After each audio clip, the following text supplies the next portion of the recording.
There is a popular saying that goes, "The sky's the limit." It is an idiom meaning there are no limits and that anything is possible. That definitely seemed to be the case in the mid-70s for a tall, blonde-haired skating prodigy known as Stacy Peralta. While some sources claim he started skateboarding at the age of 7, Peralta himself clarifies in a 2010 interview with Surfer.com that he first started skateboarding at the age of 5, with his mother frequently mending his skateboards whenever he broke them. It wasn't until Peralta was 11 years of age that he developed a passion for surfing, getting his first taste of the activity at the Playa del Rey in the Santa Monica Bay area. While surfing was Peralta's main interest, he soon shifted his focus back to skateboarding after the formation of the Zephyr skateboarding competition team. Okay, we're little kids, me and my friends. A couple of our older friends started surfing, and they started skateboarding as well. And they got us into skateboarding. And it was really hot, but after a while it got to be sort of a drag. Skateboarding with those clay wheels, you could get pretty messed up. So we were sort of out of it until the Cadillac wheel came out. And then we really got into it pretty heavily, skating banks. And you know, they were good for everything because they grip so well. And then I was on the Zephyr surf team and they started a skateboard team. So everybody was stoked and I really got into it, and some friends of mine from an old team a long time ago taught me all my tricks. And the rest, as they say, is history.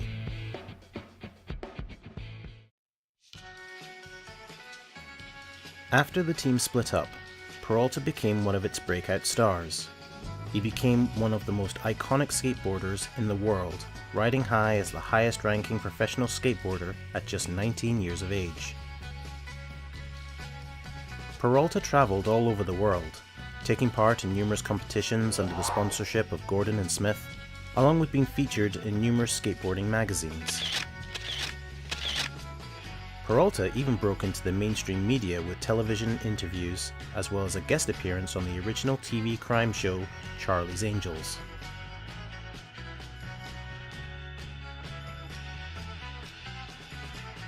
The point of mentioning all this is just to highlight how much of a star Peralta had become. At one point, he was even earning more money than both his parents combined, which is impressive considering they were both middle class, with his mother working as a manager for an oil firm and his father being an accountant.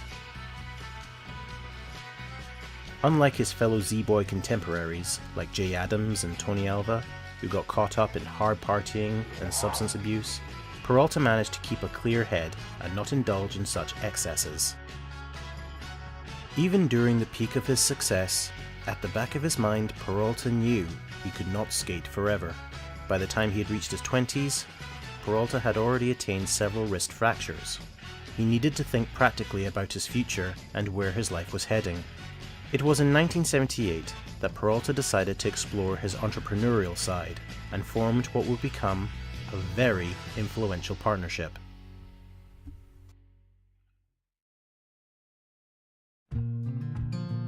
Who would have thought an aerospace engineer from West Hollywood, who originally made flimsy decks from 2x4s, would go on to form one of the biggest skateboarding companies in the world? Well, that's exactly what George Powell did. Born in 1943 and raised by his mother and stepfather in West Hollywood, after attending a few different schools, he eventually got into Stanford University to study engineering, and from there he began a career as an aerospace engineer. In his early years, Powell already had a keen interest in surfing and skateboarding, even before the infamous rise of the Zboys. But it wasn't until 1974 that the desire to create skateboards was born. According to Powell, his 9-year-old son, Abe, asked him for a skateboard. Now Powell had already been in possession of 2 that he got in the 60s, and so gave one of them to his son to try out.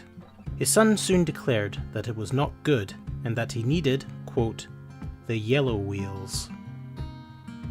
Powell did not understand what his son meant by this, since color obviously did not determine functionality or quality.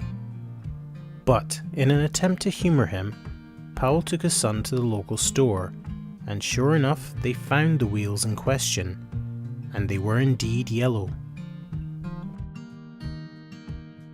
Not only that, but they were also urethane. Now it's important to note that this was 1974, and polyurethane wheels for skateboards had only come out just a year before, and so were still a very new commodity.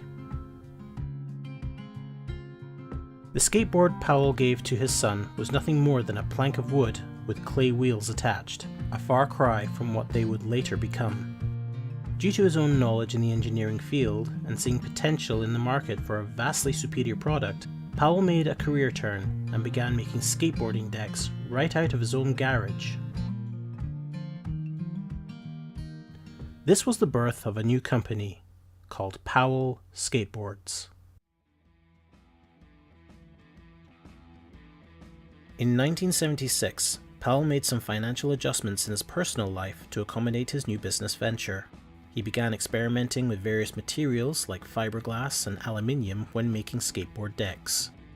Things seemed to be progressing just fine, but there's no denying that such a new company would have benefited greatly from a famous face at its forefront. This is where Stacy Peralta came in. According to Peralta, upon meeting Powell, they instantly became friends, which developed into a business partnership. In 1978, Powell Skateboards became Powell Peralta. This was an ideal and mutually beneficial move for both men. Powell concentrated on manufacturing quality decks, wheels, and other skating-related products, while Peralta became in charge of marketing. It also helped that Peralta was considered the most famous skateboarder at the time, so he, at least early on, became the poster boy for the company. 1 year later, after being named Skateboarder of the Year by Skateboarder magazine, Peralta officially retired from pro skateboarding and began focusing on a project that would push the company to greater heights.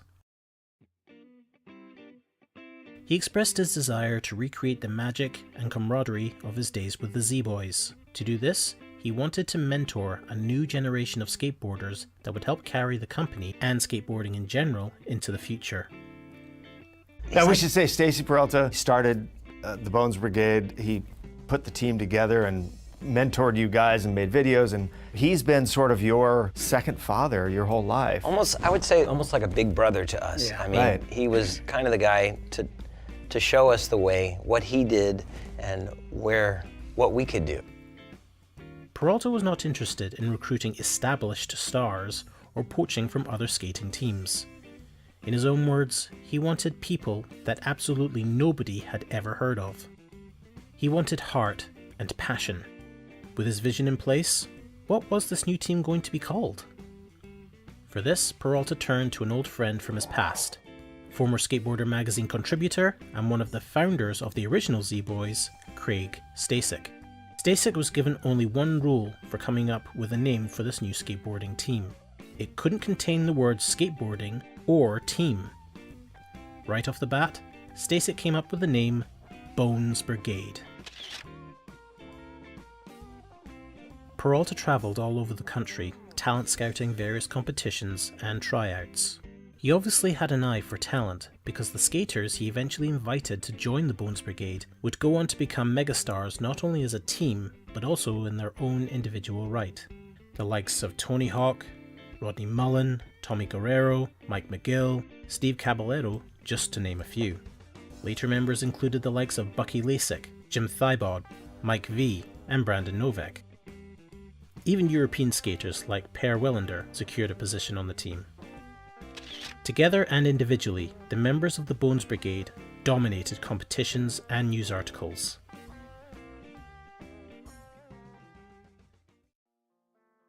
It was during the 1980s that Peralta decided to explore his creativity through the media of film. He decided to make a low-budget movie with the simple premise of just the various members of the Bones Brigade showcasing various tricks and stunts, mostly in an urban environment. This film was cleverly titled The Bones Brigade Video Show. It not only featured tricks and stunts, but also showcased the odd screw-up by the skaters themselves.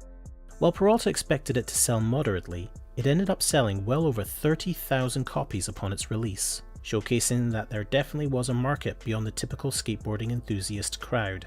This was Peralta's first dive into filmmaking and allowed him to stretch his creativity behind the scenes. The success of the Bones Brigade video show led to more films being released under the Powell Peralta banner, including the infamous The Search for Animal Chin.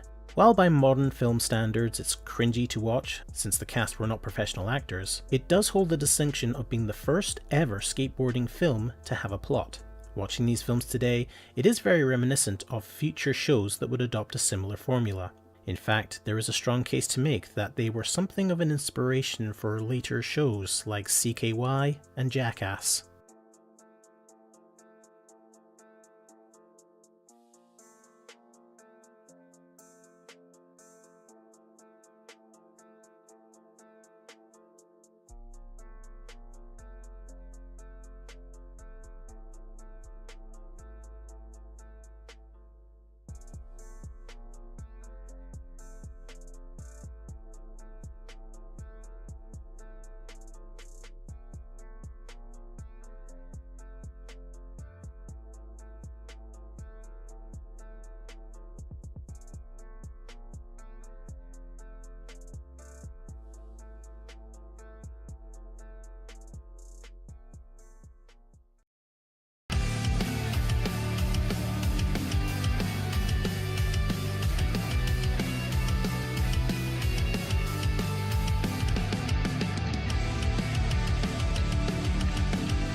Little did anyone know, a downfall was on the horizon. Toward the end of the 80s, the scene was changing. Vert skating was no longer popular due to many skate parks closing or being demolished. This gave rise to street skating, which led to many smaller independent companies popping up, providing an alternative. Some big-name skateboarders were also leaving companies to skate for these smaller promotions or start up their own, something that would definitely become an issue for Powell Peralta.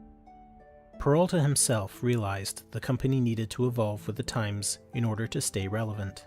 With the individual members of the Bones Brigade getting older and becoming icons in their own right, Peralta believed they should help expand upon their popularity by setting them up with their own individual brands under the umbrella of Powell Peralta. At the very end of our three-act play, if you will, with the Bones Brigade, those guys were now old enough. They were cresting in their careers. And now it was time for them to make the same decision I had made, which is, what am I going to do after my pro career is over? And it was clear that they saw what I did. And they were going, we want to do what Stacy did. Why shouldn't we? We've got these great names. And I had really wanted George and I to work with them and help them get in business and be a part of it.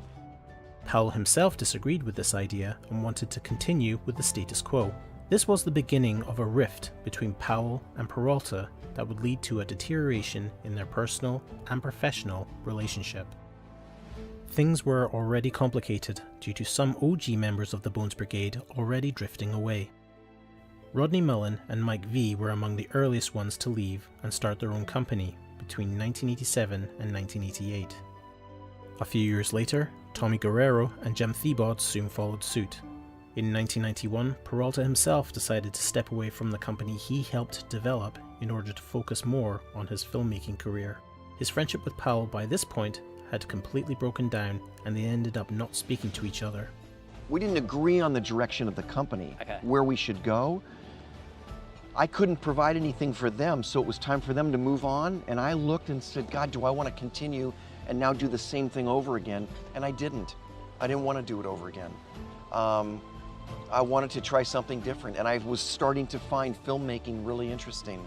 And so I decided that I would pursue filmmaking full-time. By 1992, the company was dealt a further blow when its biggest star, Tony Hawk, also left to form his own company. Despite these significant losses, in 1993, Powell rebranded the company as the Powell Corporation and continued to produce skateboards. As the years passed, things were somewhat uneventful. Peralta had achieved filming success with the release of Dogtown and Zboys and The Lords of Dogtown. Powell continued to lumber on with his company, bringing in newer members of the Bones Brigade, but it wasn't the same. By the early 2000s, skateboarding itself was firmly established in the mainstream.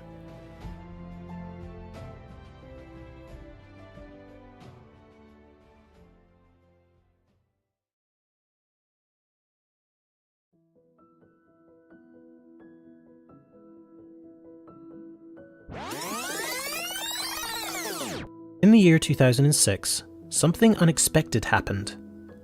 At the request of former Bones Brigade member Lance Mountain, Peralta and Powell began talking again for the first time in more than a decade. They patched things up and became friends again, which led to them becoming business partners once more. In 2008, they began working with the OG members of the Bones Brigade and began reissuing original skateboard collections. This led to a resurgence for Powell Peralta as a relevant skateboarding company again. Since then, both Stacy Peralta and Powell Peralta as a company have both been inducted into the Skateboarding Hall of Fame.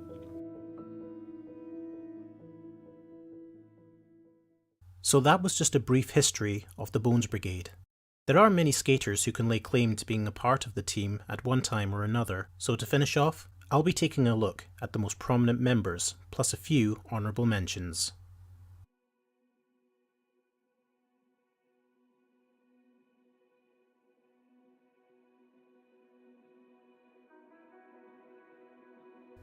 Ray Bones Rodriguez was born in 1962 in LA. He got into skating before the age of 5 along with his older brother.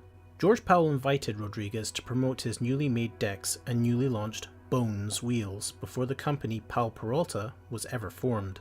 Rodriguez by default became an early member of the Bones Brigade and is credited with the creation of the skull and sword design. By the mid-80s, Rodriguez turned his attention to professional surfing and music. He did provide vocals for the band Manic Hispanic. His family life is not well known. One source claims he is married with 2 children, while another claims he just has a girlfriend. Today, he occasionally skates with friends. There is absolutely nothing I can say about this guy that hasn't already been said before.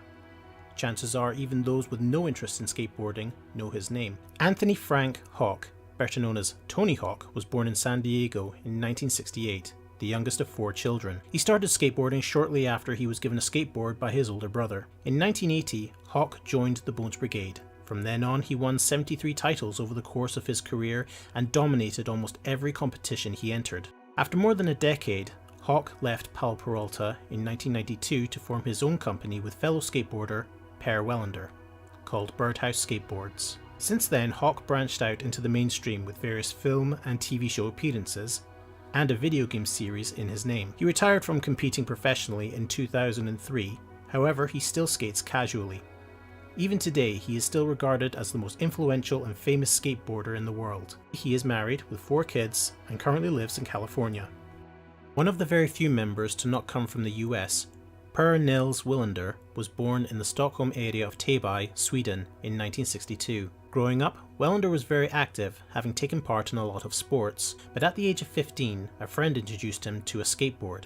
He then started renting it from his friend and practicing a lot of freestyle skating. After being discovered by Peralta in the Swedish town of Rättvik, he was invited to travel to the US to skate in 1980. Soon after that, he officially joined the Bones Brigade. He became the team's most prominent freestyle skater. After numerous successes, including being the only skateboarder to beat Rodney Mullen in competition, Wellander decided to leave the Bones Brigade in 1992 and formed a company with Tony Hawk called Birdhouse Skateboards. Due to its success, Wellander created several other skateboarding companies.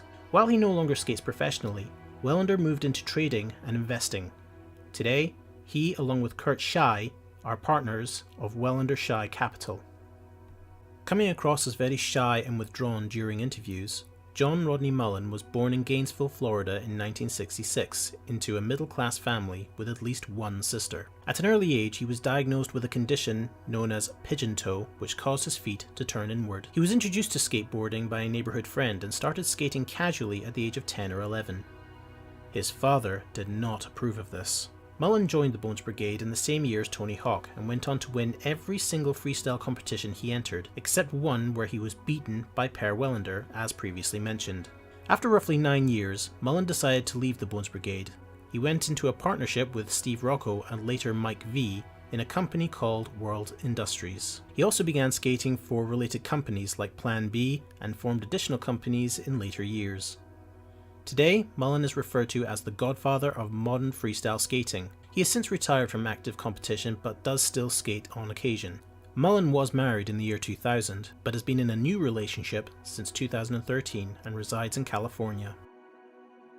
The already mentioned business partner of Rodney Mullen, Mike Valle, better known as Mike V, was born in 1970 in New Jersey, the second of 3 children. Not much is known about his early life, but what is understood is that in his teens he developed a love for skateboarding and punk rock music. At first he tried practicing vert skating, but the area he lived in didn't offer much opportunity to do this, so he quickly transitioned to street skating. Just 2 years later, in 1986, after attending a competition in Virginia, he was soon asked to join the Bones Brigade. He stayed with the team until 1989, when he joined Rodney Mullen with the company World Industries. The 90s proved to be a difficult period for Valle. He left World Industries 2 years later and proceeded to join and leave various companies, even rejoining the Bones Brigade for a few more years, only to leave once again. Valle also gained a number of serious injuries throughout the decade, which caused him to severely reduce his skating. Today, he is the lead singer of the band Black Flag. He is married with 2 daughters and currently resides in Iowa. Another skateboarder with musical endeavors, Tommy Guerrero, was born in San Francisco in 1966 to a single mother. He started skating when he was roughly 9 years old after he was given a skateboard by a friend who wasn't really into it. He skated a lot with his older brother, which he claims kept him out of trouble. He also developed his love for music, learning to play the guitar, bass, and piano. Eventually he formed a band with his brother called Free Beer in 1981. Guerrero joined the Bones Brigade in 1984 and was one of the earliest freestyle skaters on the team. After leaving the Bones Brigade in 1990, he also formed his own skating company with fellow skater Jim Thiebaud called Real Skateboards. As his skateboarding career began to wind down, Guerrero focused more on music, playing for various bands as well as releasing his debut album Loose Grooves and Bastard Blues in 1998. At the time of this video's upload, Guerrero is currently single with 1 son from a previous relationship and still lives in California. Considered somewhat of an oddball in his younger years but no less talented, Robert Lance Mountain was born in Pasadena in 1964, the youngest of 3 children. He was given a skateboard by a friend in 1975, and he practiced both freestyle and vert skating, making him a well-rounded skateboarder. He became a member of the Bones Brigade in 1984 after joining Powell Peralta 1 or 2 years earlier. However, like most of the skaters already mentioned, Mountain eventually left the team in 1991 to form his own company called The Firm. While also skating, Mountain took an interest in art, doing mostly oil paintings and stenciling. Despite being 59 at the time of this video being released, Mountain still continues to skate professionally. He is married to a woman from Seattle and has 1 son. Another prominent street skater was Ray Barbie, born in San Francisco in 1971 before moving to San Jose 5 years later. He got his first skateboard at the age of 12 as a birthday present. Like Tommy Guerrero, Barbie also got into music at an early age, specifically guitar and drums. Having practiced skateboarding on various terrains, by the time he joined the Bones Brigade in 1989, he was very much a street skater.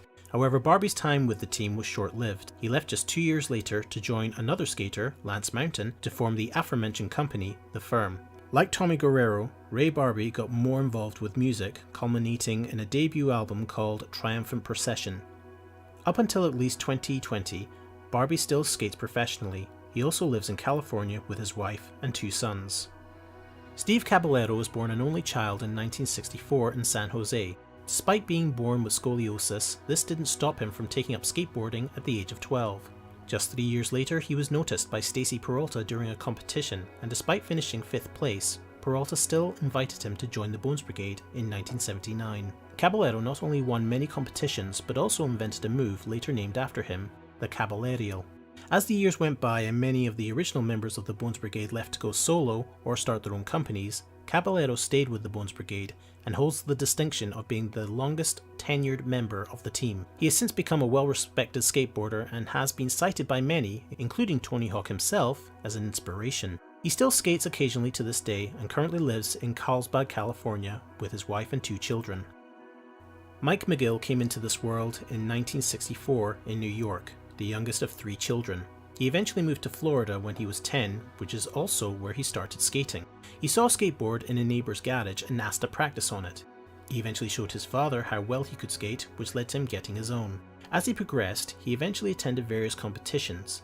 At the suggestion of fellow skater and friend Alan Gelfand, McGill flew out to California and met Stacy Peralta for the first time at the age of 12. After 2 weeks of skating in California and eventually being featured as a centerfold for Skateboarder magazine, Peralta asked McGill to join the Bones Brigade. In 1984, while in Sweden, McGill would debut one of the most fundamental tricks in vert skating called the McTwist. While I couldn't pinpoint the exact year, McGill eventually left the Bones Brigade and, like so many others, formed a company of his own called Chapter 7. He later opened a skateboard shop under his own name and even dabbled in real estate. Today, McGill is married with 3 kids of his own and currently resides in San Diego.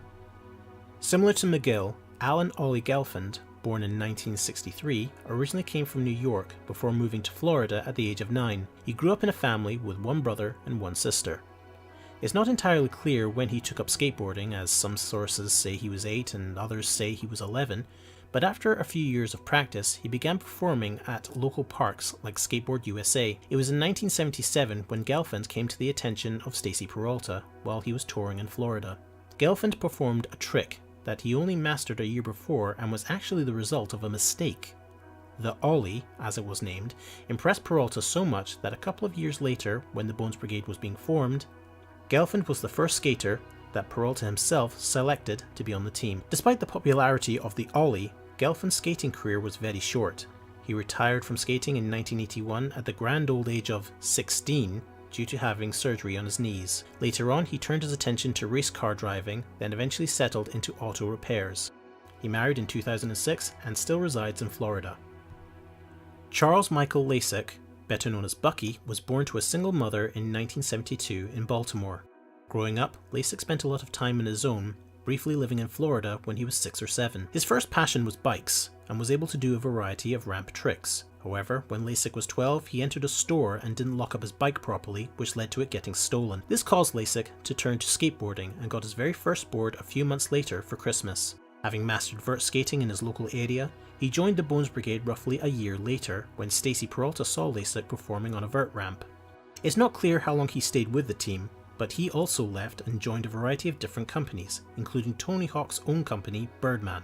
Lasek's career did suffer slightly due to the decline of vert skating in the 80s, but was kept afloat with the introduction of vert skating into the X Games. Lasek became the first skateboarder to win 3 X Game gold medals in 1 year, and has been a constant fixture at the X Games ever since. Eventually, Lasek transitioned into rally car racing. He has been married since 1996 and has 3 children.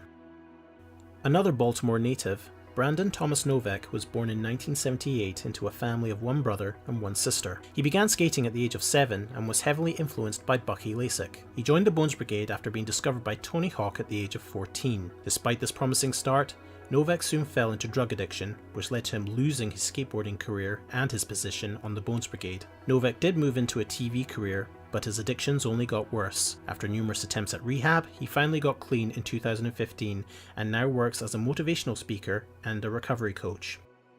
While Novak's skating career might not have been hugely prominent, and his time with the Bones Brigade was probably the least impactful compared to the others, I still wanted to mention him because his life is a fascinating story of opportunity, success, loss, addiction, struggle, pain, recovery, and acceptance. His life is hugely inspirational and something that I think should be told, and so he will be the subject of my next and possibly last skateboarding video.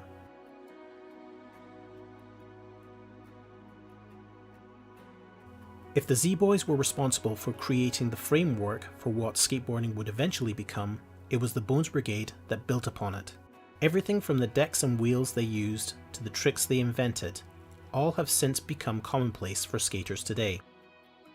It's hard to imagine a world without the Cabalo, the Ollie, or the McTwist, all of which can be attributed to the Bones Brigade. You will not find a present-day pro skateboarder who has not been inspired by the team in one way or another. And I think that will be the case for the years to come.